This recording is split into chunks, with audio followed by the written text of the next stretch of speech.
Eufy uploads data to the cloud, Apple introduces end-to-end encryption, and LastPass had a data breach. All that coming up now on ThreatWire. Greetings, I'm Shannon Morse, and this is ThreatWire for December 13th, 2022. This is your summary of the threats to our security, privacy, and internet freedom. Let's jump right into the news this week. We have a lot to catch up on. Now, this story ended up being a bit all over the place, so let's go ahead and break down the facts. A security researcher found a couple of security issues in Anker's Eufy security camera brand having to do with cloud storage of data.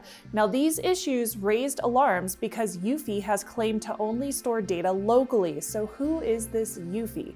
Well, Anker is known for their chargers and battery packs, but they also have a brand vertical called Eufy that makes smart home gadgets, some of which I've actually reviewed on my tech channel, which is Morse code. Go subscribe.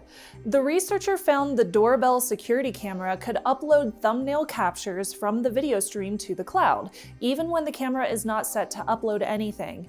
They claimed in a post on Twitter that the camera uploaded facial recognition data along with usernames and information to Eufy's AWS with no encryption, and the thumbnails and data is not deleted even after the user deletes it from the app.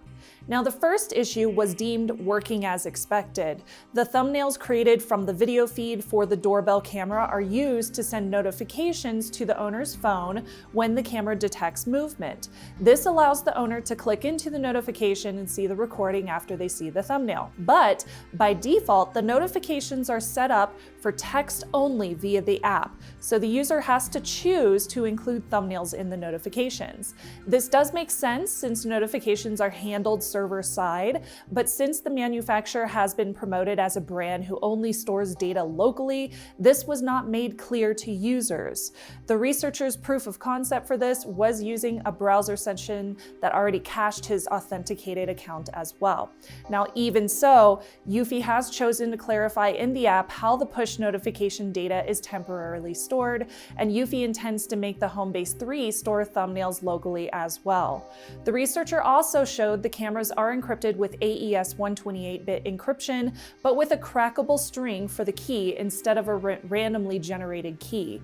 And lastly, they also showed that if you know the URL for the camera's video stream, it could also be hijacked and streamed by a third party with no authentication required. Now, The Verge was able to recreate this using the VLC media player, though they clarified that the camera needs to already be woken up by user access or motion detection before the stream actually works. The Verge further explained that this can only be done if a third party somehow gained access to the camera's serial number, which is coded in base 64. They also noticed that a Unix timestamp should be authenticated for verification, but this is not correctly used, and anything entered in place of the timestamp will be deemed valid by Eufy. The full URL includes the camera's serial number, which again is in base 64, the Unix timestamp, which again is not validated, and a 4-digit hex value, which could be brute forced. Originally, Anker denied claims that these are exploitable problems, saying that it was not possible to start up a stream and watch live footage using a third-party player such as VLC, but The Verge literally did just that. The problem would let you watch an unencrypted video stream in an app like VLC, but the major caveat here is that an attacker would need to be able to log into your account with a username and password in order to obtain that unique URL, which changes for each stream, and they would also need to guess which camera was activated and streaming. But serial numbers are plastered on the outside of the box, so you can read them before buying the device, and buying a used one means that whoever owned it previously also knows the serial number too. Now, this issue has been remediated by Anker's Eufy, as the camera stream URL is now hidden in the app and the web interface. They will also encrypt the API between the browser and the server to avoid the plain text URL display. They've also noted that the URLs expire within 24 hours unless shared. Just this month, Apple announced plans for advanced data protection in iCloud, which basically means users will now have the option to enable end-to-end encryption for data that they store up in iCloud, such as backups, notes, and photos. Now, this unveiling by Apple is intended to limit attacks on accounts by third-party malicious actors, but it will also limit the data that law enforcement will have access to. It will also prevent Apple itself from accessing user data.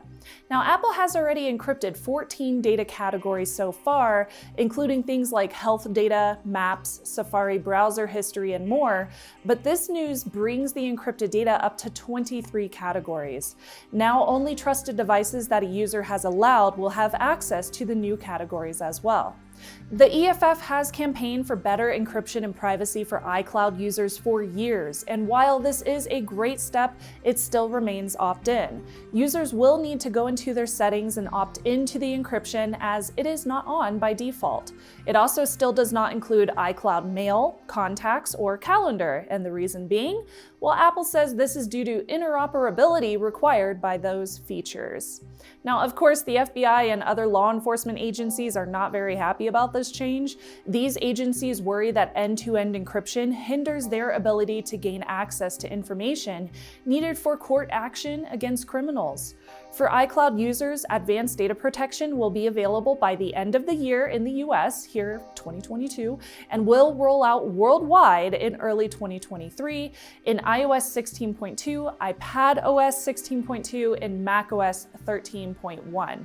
Now, Apple does warn that if you turn on advanced data protection and lose access to your account, Apple will not have the encryption keys to help you recover it. So you will need your device passcode or password, a recovery contact, or a personal recovery key, so make sure you have some kind of backup way of gaining access to your account. Users who opt into encryption will be prompted to choose a backup during that initial setup. Apple is also adding the ability to use hardware keys for two-factor authentication for Apple IDs, that's awesome, and iMessage contact key verification for secure communications. Now, while that one is great to secure communications between Apple users, messaging still defaults to unencrypted SMS whenever you communicate with Android users, unless you use a third-party app like Signal, which could be mitigated if all the manufacturers chose a shared protocol like RCS. Will we ever see that happening? Probably not. Biggest of shoutouts to my Hush Puppy Perk level patrons for sharing their fur baby photos and for the support. And a huge thank you to all of the Alliance members for joining over at patreon.com/ThreatWire. My YouTube channel is youtube.com/Shannon Morse for everything from tech reviews to security tutorials. I actually did a VPN roundup for the first time ever on my channel, and it is not sponsored by any VPN providers, y'all. Do not forget to like and subscribe to Hack5 as well. We are on our way to 1 million subscribers, and that is huge. Let's go ahead and finish out today's episode with my last top story, all about LastPass. The password manager LastPass had a security incident again on a third-party cloud storage service recently, in which an unauthorized third party got access to, quote, certain elements of customer information, according to a news brief which was published on November 30th. Now, according to the Post, the company detected unusual activity on a cloud storage service used by both LastPass and GoTo. They launched an investigation with the Google-acquired security firm, which is called Mandiant, and alerted law enforcement. They determined this happened due to an earlier incident that happened in August of 2022, in which an attacker used information obtained from that attack to gain access to customer information in this attack. In August, the attackers targeted LastPass's development environment, so source code and technical information was stolen. At that time, the attackers had access for 4 days. Now, encrypted vault passwords were not included because of LastPass's zero-knowledge architecture, but it's unknown what kind of customer data was accessed, as LastPass's notifications have been somewhat vague.